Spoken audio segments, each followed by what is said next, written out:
پہلے اگر میں کلیئر کر دوں، میں نے کل بھی اور پرسوں بھی دونوں پروگرامز میں کہا تھا کہ میرا ٹویٹ شیر افضل صاحب کے بارے میں نہیں تھا. So let me be very clear on it, کیونکہ ظاہر ہے پہلے MWM کے ساتھی الائنس کے حوالے سے بات ہوئی تھی، اور اس کے بعد شیر افضل بھائی نے بھی یہ بات کلیریفائی کر دی کہ خان صاحب کے علم میں لانے کے بعد یہ سارا معاملہ ہوا تھا. تو وہ اٹ واز ناٹ اباؤٹ شیر افضل صاحب. سو ہم دونوں بھائیوں کی طرح آپ کے سامنے کھڑے ہوئے ہیں، اسمبلی میں بھی کٹھے تھے، یہاں پہ بھی کٹھے. میں عرض کر دوں، میں نے جو بیان دیا تھا آؤٹ آف کنٹیکس، میں نے یہ کہا تھا کہ وحدت المسلمین کو جوائن کرنے سے ہمیں سیٹیں ملنی تھی.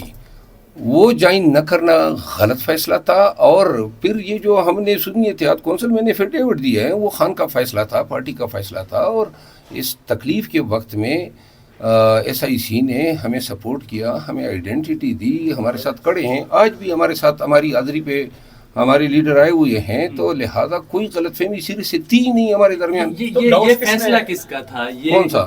سنی اتحاد کونسل؟ وہ خان صاحب کا فیصلہ تھا. سنی اتحاد کونسل کا فیصلہ خان صاحب کا تھا، جب یہ قیادت نے کہا کہ جی یہ ان وجوہات کی وجہ سے ہمیں وحدت المسلمین کو نہیں جوائن کرنا پڑے گا. شکریہ، تھینک یو. جو ہے اب امریکی قوانین کے تحت یہ پراسیکیوٹ ہوگا، یہ عدالت میں جائے گا، اس کے خلاف سینٹ کی انکوائری ہو رہی ہے. بہت جلد جو ہے سائفر کی کہانی آپ کو امریکہ کے ایوانوں میں ان کی بازگشت سنائی دے گی. شکریہ.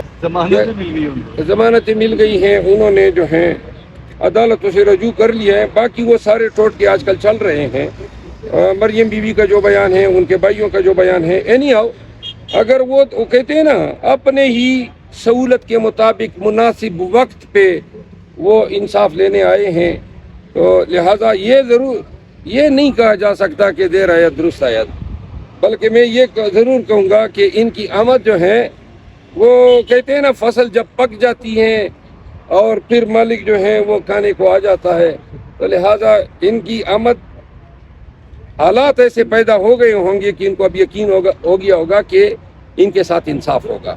تو لہٰذا انصاف ہونے دیں، جس طرح ان کی والد کے ساتھ ہوا، میاں نواز شریف صاحب کے ساتھ ہوا، میاں شہباز صاحب کے ساتھ ہوا، حمزہ شہباز کے ساتھ ہوا، بلکہ پوری شریف فیملی کے ساتھ جس تیزی سرعت چابکدستی کے ساتھ انصاف ہوا ہے، تو لہذا اب ان کا بھی حق بنتا ہے. مجھے ادراک ہے کہ صوبے کی ضروریات ہیں، مشینری چلانی ہے، صوبے اور فیڈریشن کی اکائیوں کے بیچ جو ہیں ایکویشن ہونی ہے، تو انہوں نے ان چیزوں کا ادراک کرتے ہوئے اس عمل کو کنڈون کیا. عوام کو پہنچتا ہے اور وہ سفر کرتے ہیں.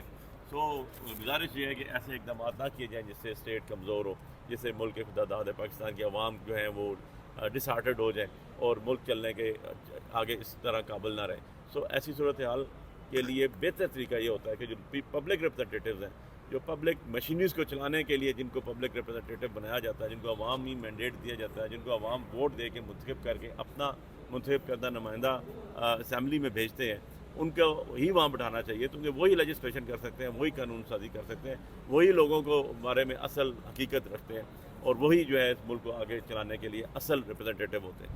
سو یہ جو جتنی چیزیں ہو رہی ہیں، ان کا الٹیمیٹلی جو ہے وہ نقصان ہی ہوگا، اس کا کسی قیمت پہ بھی فائدہ نہیں ہو سکتا. اور اگر آپ نے مینڈیٹ چوری کر کے ہارے وہ لوگوں کو ہی بٹھانا تھا، تو یہ سارا سسٹم ایسے نہیں چلے گا، کولیپس کر جائے گا.